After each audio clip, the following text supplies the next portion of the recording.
सोहंग सतनाम जियो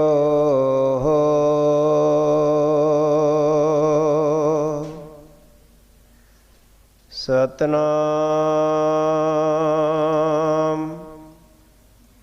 सतनाम जियो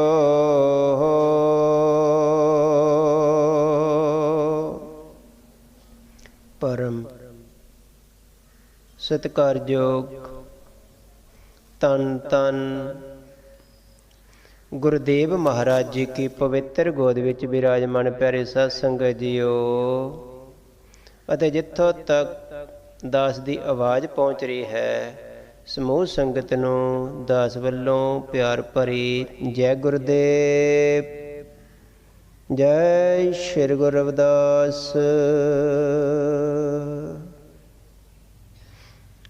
ਸ਼ਲੋਕ ਬਾਣੀ श्री गुरु रविदास महाराज जीओ के एक ओंकार सतगुर प्रसाद। 1433 माघ सुदी 15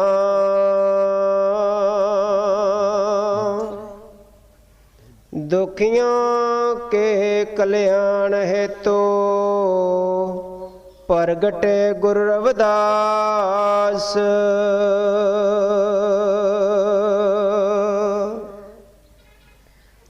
1433 माघ सुदी 15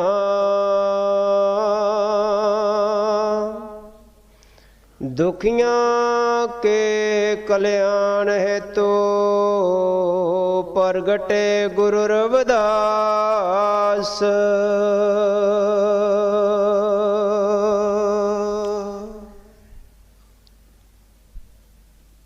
साहेब श्री गुरु रविदास महाराज जी के चरणों में विराजमान समोसा संगत जियो, आप सभी को मेरी ओर से जय गुरुदेव जय गुरु रविदास। आज डेरा स्वामी जगतगिरी पठानकोट पे हर साल की तरह साहिब श्री गुरु रविदास महाराज जी का जो 644वां प्रकाश दिवस है बड़ी श्रद्धा से मनाया जा रहा है और आप सभी संगत गुरु घर की खुशियां प्राप्त करने के लिए वहां एकत्र हुई है। जैसे कि सभी संगत जानती हैं कि गुरु जी का जन्म 1433 माघ सुदी 15 को सीर गोवर्धनपुर काशी में हुआ, बनारस में हुआ। बनारस वो शहर है जिसमें बहुत से विद्वान पैदा हुए हैं। तो जहां बनारस में बहुत से विद्वान पैदा हुए हैं वहां सबसे ज्यादा अंधविश्वास भी बनारस में ही रहा। इतना ज्यादा अंधविश्वास बनारस में हुआ, कहते हैं कि वहां पर एक आरी लगा दी गई कि जहां पर जो भी शीश कटाएगा वो सचखंड चला जाएगा। तो लोगों ने अपने सिर कटवाने शुरू कर दिए। इतना अंधविश्वास बनारस में हुआ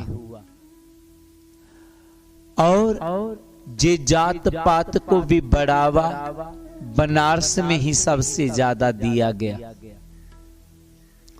तो वहां पर ही सतगुरु रविदास जी, सतगुरु कबीर जी आए और इस अंधविश्वास के अपोजिट उल्टा आवाज उठाई। उन्होंने कहा, मनो कठोर मरे बनारस, नरक न बाचिया जाए। हर का संत मरे हड़म्बे, सगली सैन तराए। अगर कोई मन का कठोर है,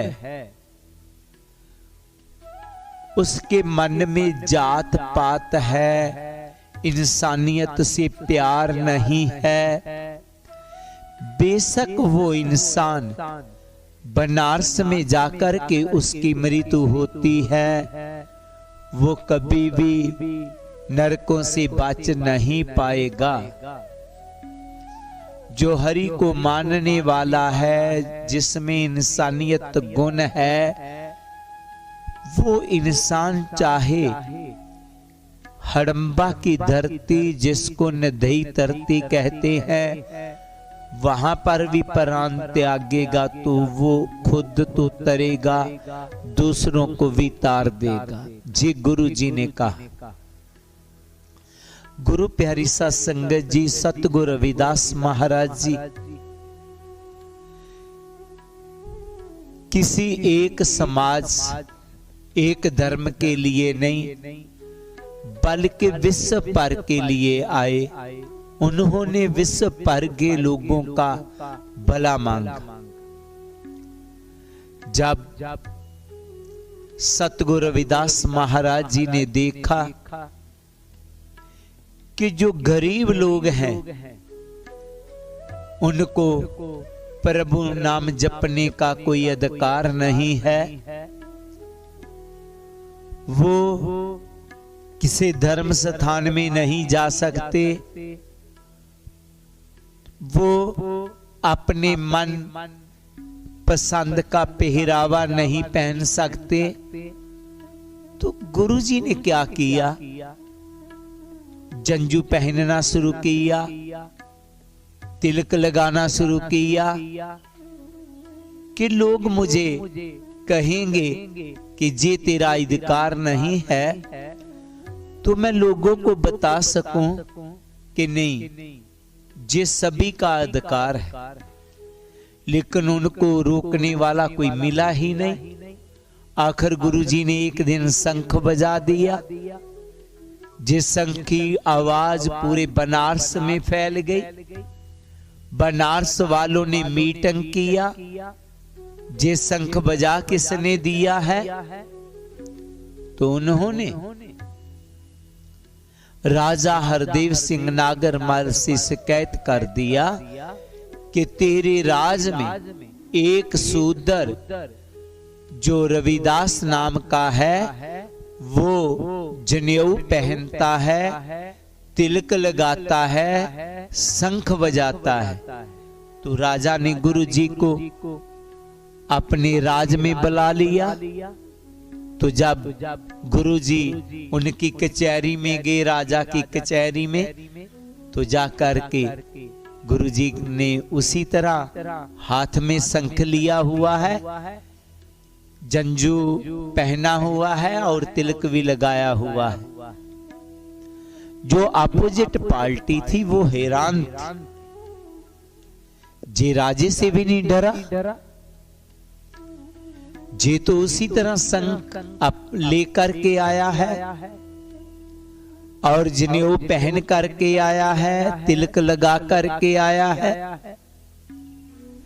गुरुजी ने जाते ही राजे की कचहरी में शंख बजा दिया। सभी लोग बहुत हैरान हो। इसमें थोड़ा सा भी डर नहीं है। राजा की कचहरी में शंख को बजा दिया। तो शंख बजा करके गुरुजी बड़े प्यार से राजा को कहने लगे, ऐ राजा, आपने मुझे बुलाया है? राजा कहने लगा, हाँ। जे लोग कहते हैं कि आप शंख बजाते हैं, तिलक लगाते हैं, जंजू पहनते हैं, राजा जी झूठ तो है नहीं है। मैं आपके सामने हूं, मैंने तिलक भी लगाया हुआ है, जंजू भी पहना हुआ है, शंख भी बजा दिया है। जी मुझे क्यों मना करते हैं? क्योंकि आपको अधिकार नहीं है। एक ब्राह्मण बोला, मुझे ये अधिकार क्यों नहीं है? क्योंकि तू नीच है। अरे कोई इंसान किसी जाति में जन्म लेने से नीच नहीं होता राजा। गुरुजी ने कहा नीच वो होता है जो नीचे कर्म करता। तो राजा जे 1 2 या 3 दिन की बात नहीं है, जे जंजू तो मैं जुगों जुगों से पहनता आया हूं।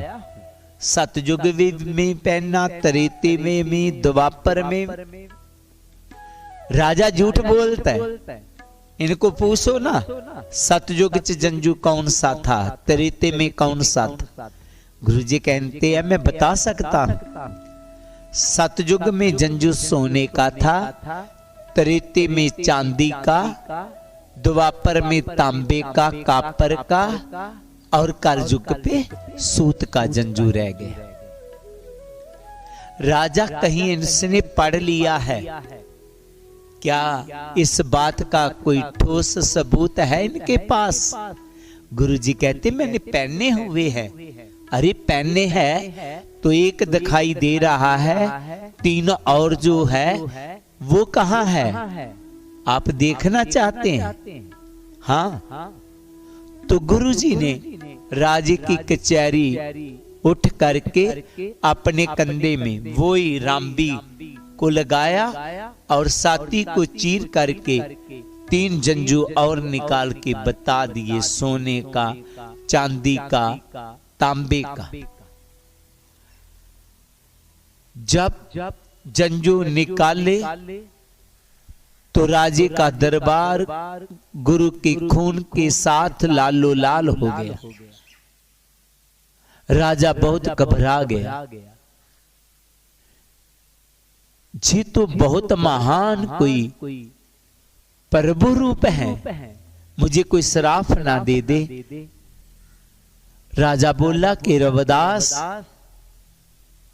जी आपने क्या कर दिया? आपको जो चाहिए मैं देता हूं, लेकिन आप मुझे श्राप मत देना। तो गुरुजी कहने लगे राजा मैं चाहता हूं जो। तो गुरुजी ने बोल दिया ऐसा चाहूं राज मैं, जहां मिले सबन को अन्न, सोट बड़ो सब सम बसै, रविदास रहे प्रसन्न। राजा मैं एक ऐसा राज चाहता हूं जहां सभी को पेट भर के खाना मिले, रहने को घर मिले, पहनने को कपड़ा मिले। तो गुरुजी ने किसी एक समाज के लिए नहीं मांगा, एक धर्म के लिए नहीं मांगा, एक देश के लिए नहीं ये मांगा, पूरे विश्व के लिए। राजा ऐसा मुझे राज चाहिए जहां सभी को खाने को पेट भर के खाने को मिले, जहां सभी को कपड़ा मिले, जहां सभी को रहने के लिए घर मिले। मुझे ऐसा राज चाहिए, ऐसा वतन चाहिए। तो गुरु प्यारी सा संगत जियो, सतगुरु रविदास महाराज जी को इसीलिए जगत गुरु गुरु रविदास कहा जाता है, क्योंकि उन्होंने विश्व भर के लिए भला मांगा। तो हमारे लिए तो वो गुरुओं के गुरु बन गए, क्योंकि जितना संघर्ष गुरु जी ने किया वो मनुष्यता के लिए और ज्यादातर गरीबों के लिए किया। गुरु जी की आयु 151 साल की होती है और सारी आयु उन्होंने गरीब और लताड़ी वर्ग के लिए लगा दी। इसीलिए गुरु जी जो है वो गरीब लोगों का मसीहा माना गया। तो गुरु जी ने अपनी पवित्र वाणी में लोगों को शिक्षा देते हुए अपनी वाणी में आगे जी बोला। ऐसा चाहूं राज में जहाँ मिले सबन को अन्न, छोट बड़े सब समवसे रविदास रहे प्रसन्न।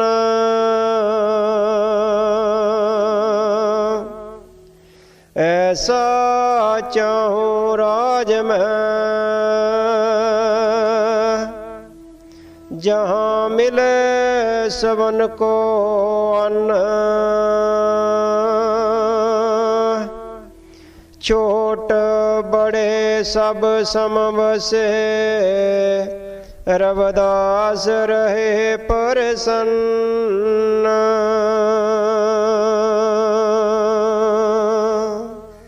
गुरु जी कहते हैं सोट बड़ो सब संबसै, जहां पर मनुष्यता के बीच फर्क ना हो, अंतर ना हो, सभी समानता से रहे। क्योंकि गुरु जी ने देखा ये जो भारत देश है हमारा, इनमें जो जाति प्रथा वर्ण अवस्था बनी हुई है वो एक ऐसी बन गई है जैसे कोई बहुमंजिली बिल्डिंग हो, उसमें अनेका खिड़कियां हों, दरवाजे हों, लेकिन सीढ़ी ना हो। बहुमंजिली बिल्डिंग हो, उसमें दरवाजे भी हों, खिड़कियां भी हों, लेकिन सीढ़ी ना हो। तो क्या होता है, नीचे वाला ऊपर नहीं जा सकता, ऊपर वाला नीचे नहीं आ सकता। नीचे वाले को ऊपर वाला मालूम नहीं है क्या कर रहा है, ऊपर वाले को नीचे की कोई खबर नहीं होती। ऐसे ही हमारा भारतीय जो समाज था, जिस 4 वर्णों में बांटा गया था, शूद्रों में, वैश्यों में, क्षत्रियों में, ब्राह्मणों में। जो ब्राह्मण है वो क्षत्रिय वाला काम नहीं कर सकता, क्षत्रिय वाला काम ब्राह्मण नहीं कर सकता। शूद्र क्षत्रिय वाला काम नहीं कर सकता, क्षत्रिय शूद्र वाला काम नहीं कर सकता। आपस में इनका आपसी मेल जोल भी नहीं था, इतनी अज्ञानता थी, एक दूसरे से कोई भी मिल नहीं पाता था। गुरु जी ने कहा ऐसी व्यवस्था नहीं चाहिए कि जहां पर एक दूसरे से मिलना भी असंभव हो, नामुमकिन हो। गुरु जी ने कहा राजा मैं वो देश चाहता हूं जहां सोट बड़ो सब संबसे, जे बिल्डिंग ना हो जिसमें कोई सीढ़ी ही नहीं, नीचे वाला ऊपर नहीं, ऊपर वाला नीचे नहीं आ पाए। मैं तो वो देश चाहता हूं, वो राज चाहता हूं, सभी बराबर हों। तो गुरुजी ने सभी को बराबर किया। बराबरता के लिए बहुत संघर्ष करना पड़ा गुरुजी को। गुरुजी ने कहा एक ही एक अनेक हुए बिस्तरे, आन रे आन भरपूर सो। प्रभु एक है सभी में वो विराजमान है। मनुष्य प्रभु का ही रूप है, लेकिन इंसान क्या कर रहा है? गुरु जी ने कहा कि जो इंसान ने मूर्ति बनाई हुई है उनकी तो ये पूजा कर रहा है, लेकिन जो भगवान ने मूर्ति बनाई हुई है उनसे जे नफरत कर रहा है, जी कैसी व्यवस्था है कि जिस भगवान ने इंसान को बनाया है, इंसान से इंसान नफरत कर रहा है और पत्थर की मूर्ति के आगे मत्था टेक रहा है, शीश झुका रहा है। गुरु जी ने ऐसी व्यवस्था में जी बात कहना कि जी आपको जहां कुछ भी प्राप्त होने वाला नहीं था, नहीं है, जी बहुत उस समय कठिन बात थी, लेकिन गुरुजी ने किया।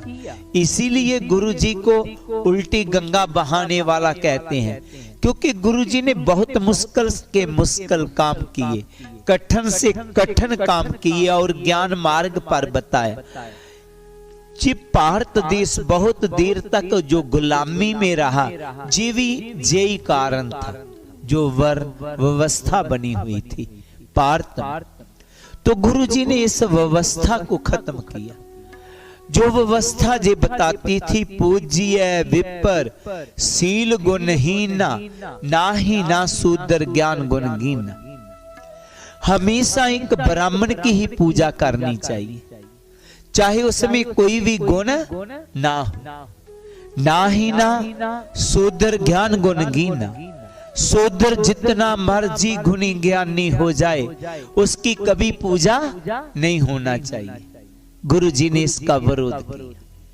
गुरु जी ने बिल्कुल इसके उल्ट बानी कही तो बोला, रविदास ब्राह्मण मत पूजिए, जो होवे गुणहीन पूजिए चरण चंडाल के, जो होवे गुण परवीन। गुरु जी ने जहां पर किसी ब्राह्मण को माड़ा नहीं किया, बुरा नहीं किया,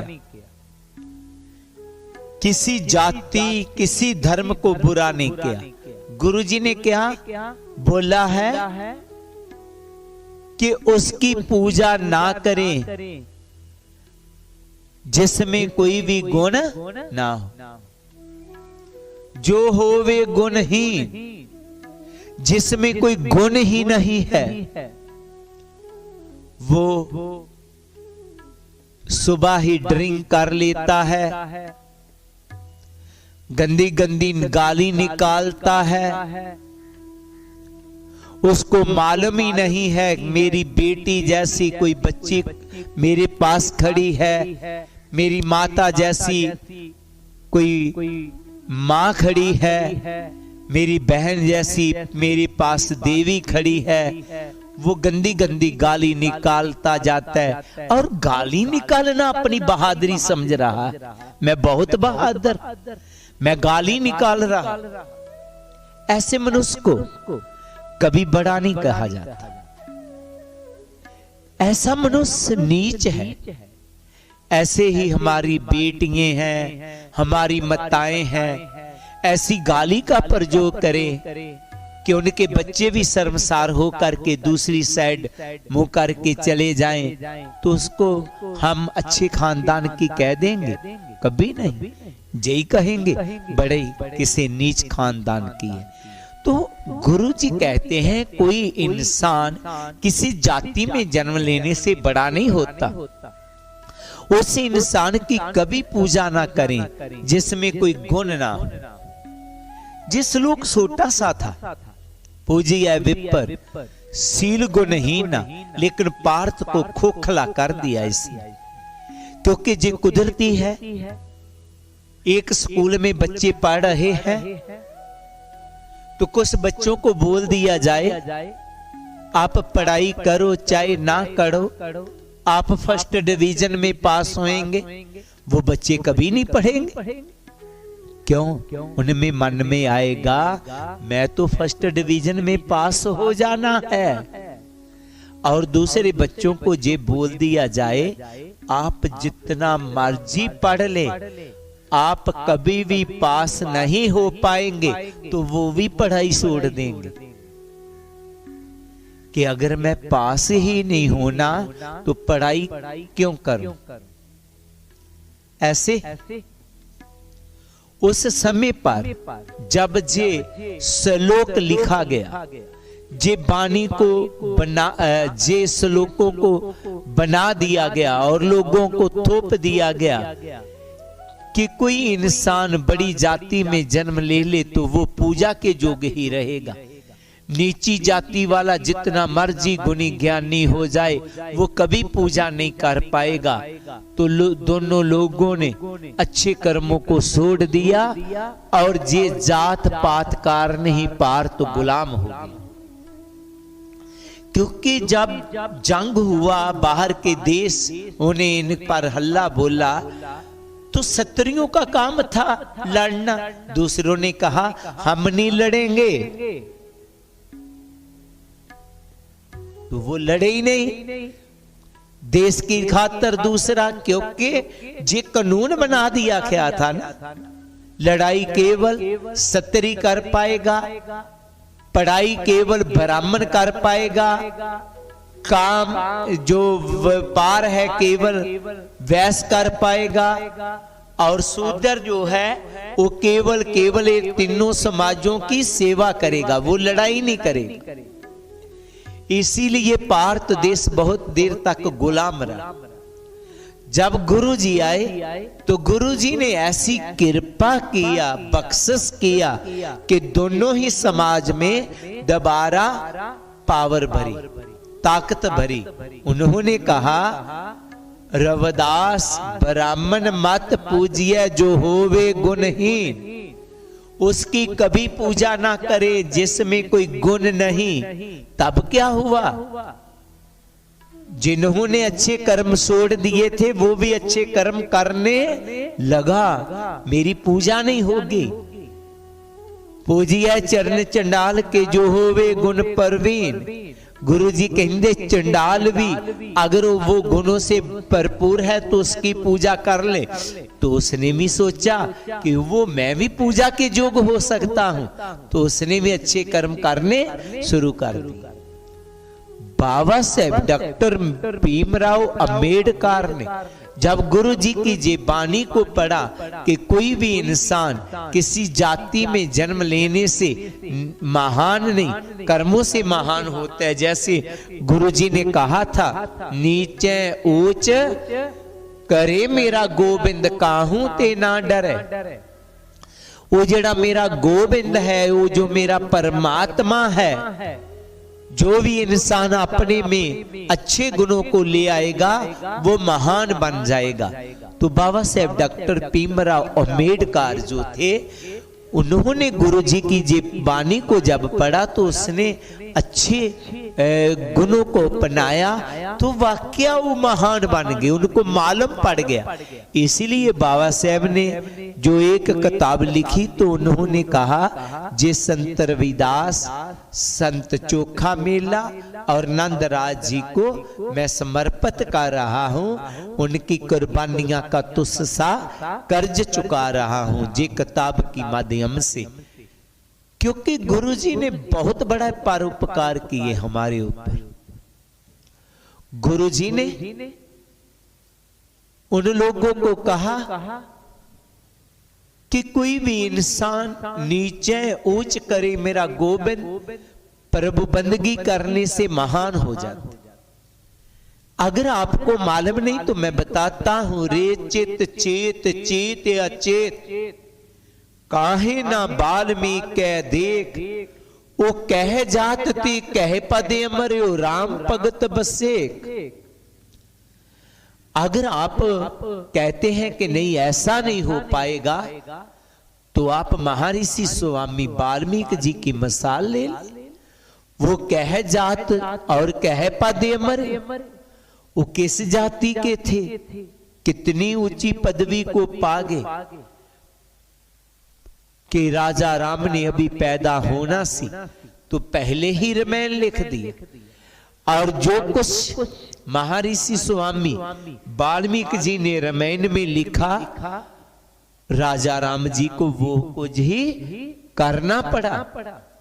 गुरु जी ने जहां ही कहानी खत्म नहीं की, उन्होंने कहा नाम देव कबीर तिलोचन सदना सैन तरे, कहे रविदास सुनो रे संतो, हार जी उत्ते सबे सर। नामदेव जी जात के सींबे थे, कितनी महान पदवी पा गए।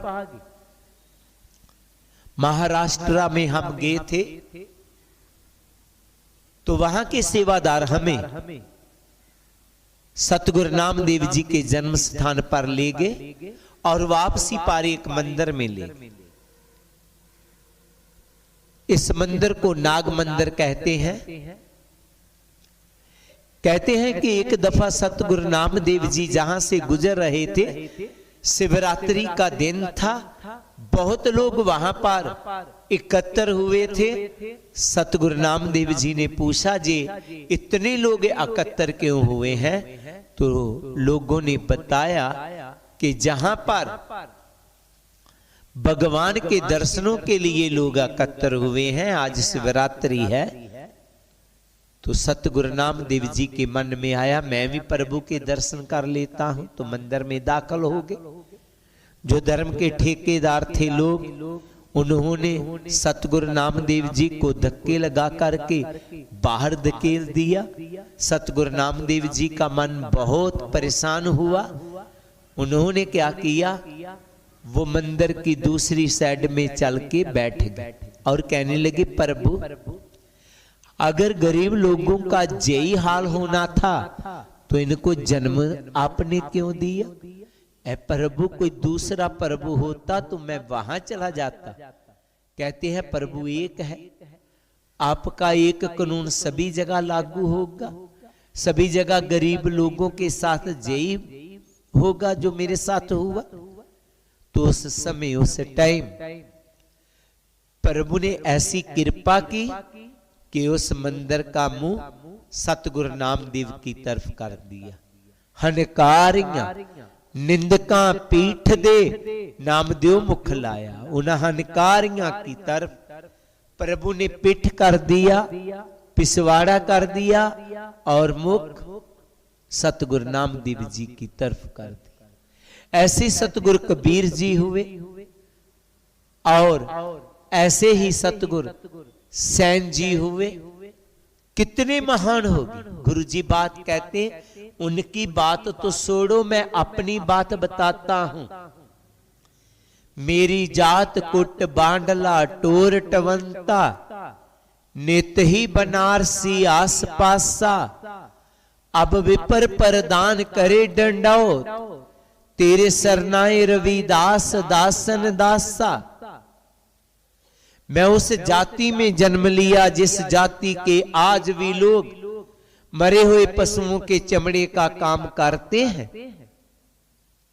लेकिन मैं अपने में अच्छे गुणों को लाया और आज मैं इतना महान हो गया कि अब विपर प्रदान करे ढंडाओ, कि जो बनारस के प्रधान विपर हैं वो भी मुझे ढंडौत कर रहे हैं। जे ही प्रभु के नाम में ताकत है। कोई भी इंसान अच्छे गुणों को ला करके महान हो सकता है। सतगुरु रविदास जी ने खुद ही नहीं कहा मैं महान हूं। सिखों के चौथे गुरु गुरु रामदास जी हुए हैं, उन्होंने भी अपनी बानी में लिखे, रविदास चमार उस्तत करे, हर किरत निमख एक गाय, पतत जात उत्तम प्या, चार वर्ण पे पागे आए। गुरु रविदास जी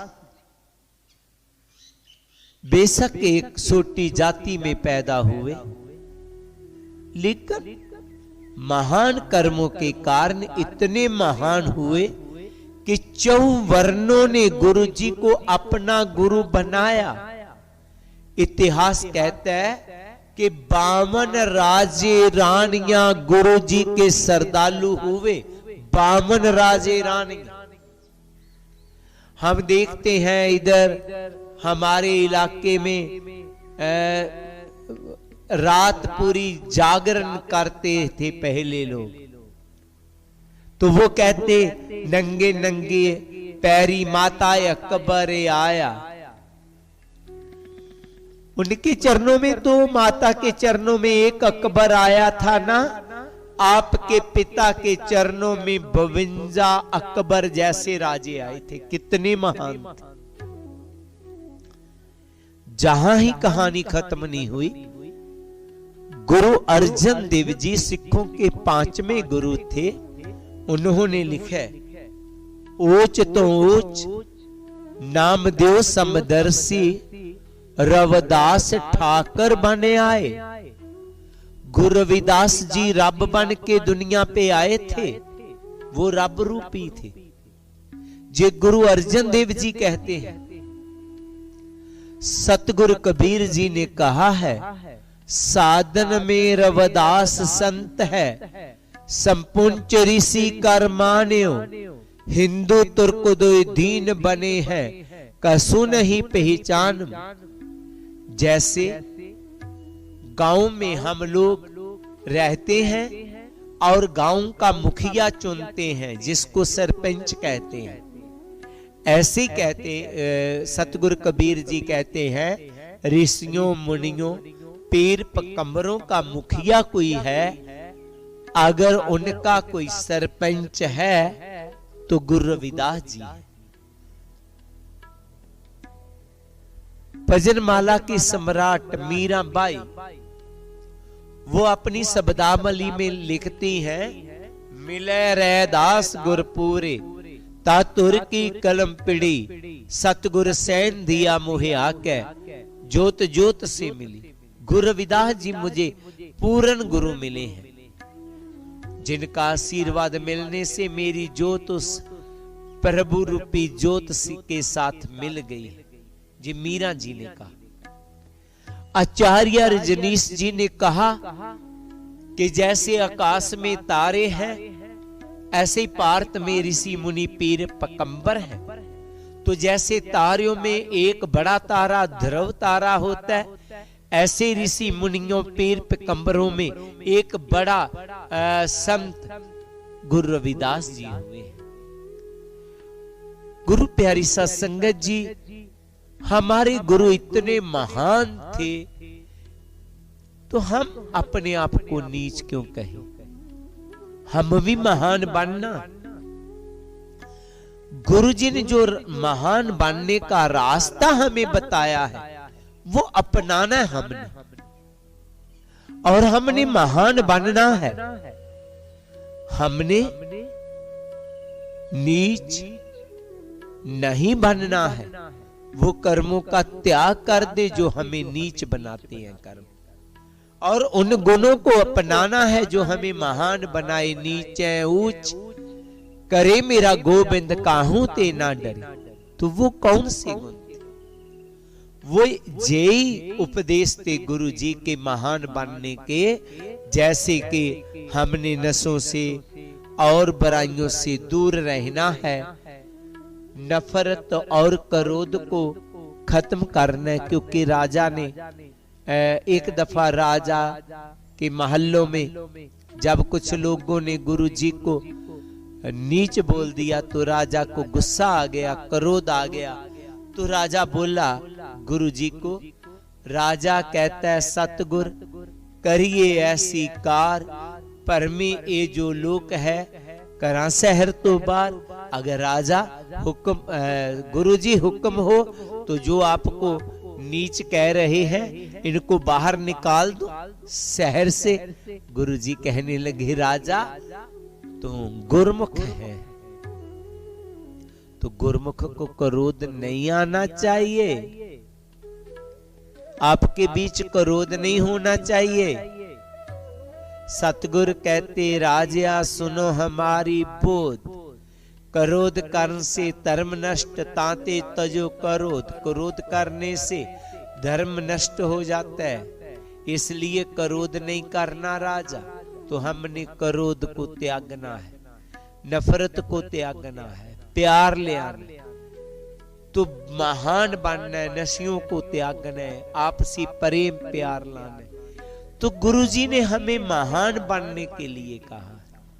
आज जो हम गुरु रविदास जी का 644वां प्रकाश दिवस मना रहे हैं, उनका ज्योति अपने उनका जो हम जयंती समारोह मना रहे हैं, उसमें यही शिक्षा लेकर के जाना है कि हमने गुरु जी के उपदेशों को मानना है और जो गुरु जी ने इतनी महानता पाई है उस रास्ते पे चलना है, जिस रास्ते पे जाकर के गुरु जी ने इस महानता को पाया है। और हमें गर्व होना चाहिए, हम उस गुरु की औलाद हैं जिनके चरणों में चारे वर्ण आकर के चुके। हम उस गुरु की औलाद हैं, उसकी संतान हैं हम, जिन्होंने इस दुनिया को सही मार्ग बताया। उस दौर में जब अंधविश्वास में लोग थे, हम उस गुरु की संतान है जिसको गुरु अर्जन देव जी ने प्रभु करके बोल दिया। हम उस गुरु की संतान है जिसको मीरा जी ने पूरा गुरु अपना माना है। हम उस गुरु की संतान है जिसको सतगुरु कबीर जी ने कहा कि जे गांव के जैसा मुखिया होता है, ऐसे ही संतों महात्मों का मुखिया गुरु रविदास है। तो ये हमें गर्व होना चाहिए। और साथ ही हमने गुरु जी के उपदेशों को अपने जीवन में अपना करके अपने जीवन को स्वर्ग बनाना होगा। जे ही गुरु जी का सच्चा जयंती समारोह मनाना होगा। सभी संगत को मेरी तरफ से जय गुरुदेव, जय गुरु रविदास। आए आरती के साथ जुड़े। नाम तेरो आरती मजन मुरारे, हर के नाम बिन झूठे सगल पसारे। नाम तेरो आरती मजन मोरा, अरे हर के नाम बिन झूठे सगल पसारे। नाम तेरो आसनो, नाम तेरो उरसा, नाम तेरो आसनो, नाम तेरो उरसा। नाम तेरा केसरो ले सटका, अरे हर के नाम बिन झूठ सगल पसा। अरे नाम तेरा अम्बला, नाम तेरो चंदनो, नाम तेरा अम्बला, नाम तेरा चंदनो। गासे जपे नाम ले तुझे को चारे, हर के नाम बिन झूठ सगल पसा। अरे नाम तेरा देवा, नाम तेरो बाती, नाम तेरा देवा, नाम तेरो बाती। नाम तेरो तेल ले माहे पसा, अरे हर के नाम बिन झूठे सगल पसा। अरे नाम तेरे की जोत लगाई, नाम तेरे की जोत लगाए। पेयो जे आरोप मन सगला, अरे हर के नाम बिन झूठ सगल पसारे। नाम तेरो तागा, नाम फूल माला, नाम तेरो तागा, नाम फूल माला। पारे 18 सगल जोठा रे हर के नाम बिन झूठ सगल पसा रे तेरो किया तुझे क्या अर्प्यो तेरो किया तुझे क्या अर्पो नाम तेरा तू ही चवर डोलारे हर के नाम बिन झूठ सगल पसारे 10 अठायट सठे चारे खानी 10 अठायट सठे चारे खानी है वर्तन है सगल संसारे हर के नाम बिन झूठे सगल पसारे कहे रवदास नाम तेरो आरती कहे रवदास नाम तेरो आरती साते नाम है हरि भोग तो हरे हर के नाम बिन झूठ सगल पसारे नाम तेरो आरती मजन मोरा अरे हर के नाम बिन झूठे सगल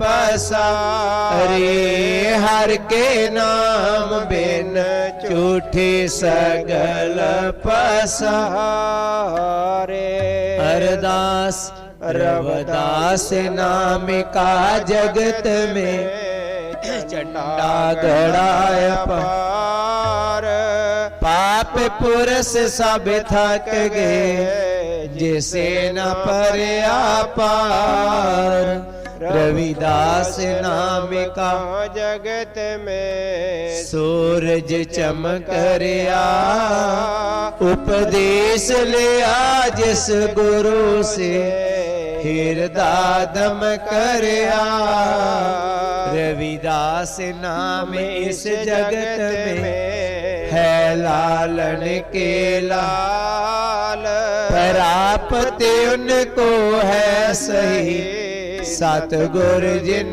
पर दयाल सवास जाए परवाह न करो पुन पुन लायो वाक भगत जान बैराग की तरो अपना हाथ बेनती करूं हाथ जोड़ के सुनो गुरु रविदास कृपा कीजे उदास ते करो बुद्ध प्रकाश सोहंग नाम जहाज है चढ़े सोतरे पार जो सरदा कर सेवद सतगुरु पार उतारन हार नमस्कार गुरुदेव को जुग जुग तारन हार चिता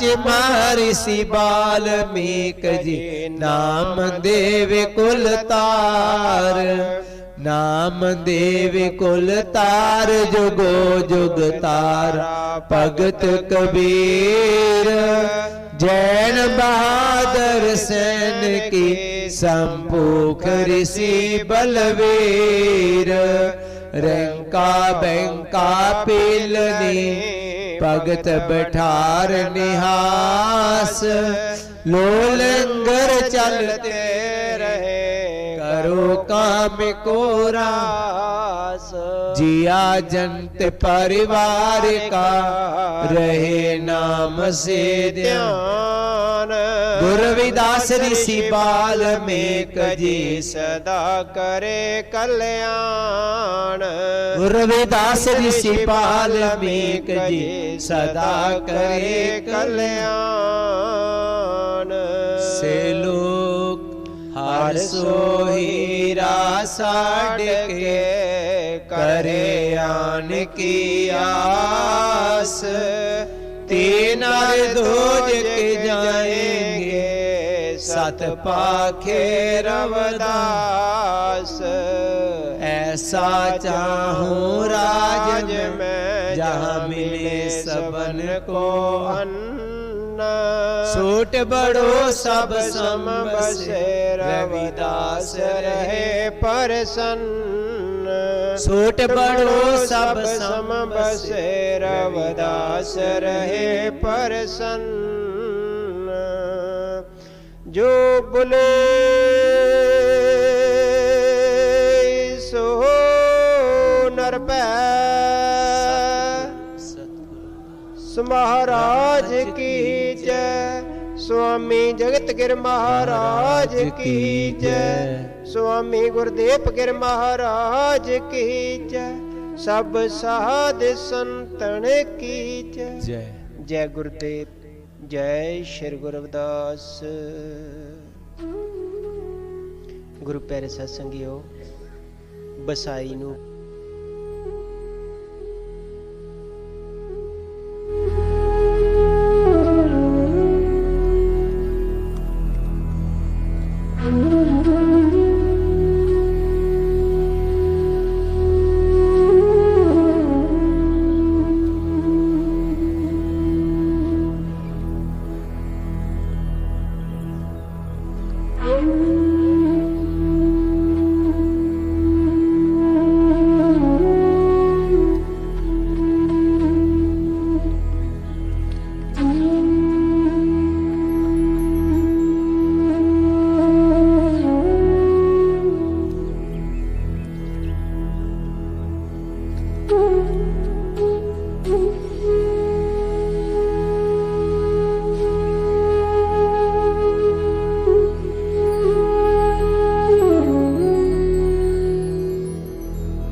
Ooh.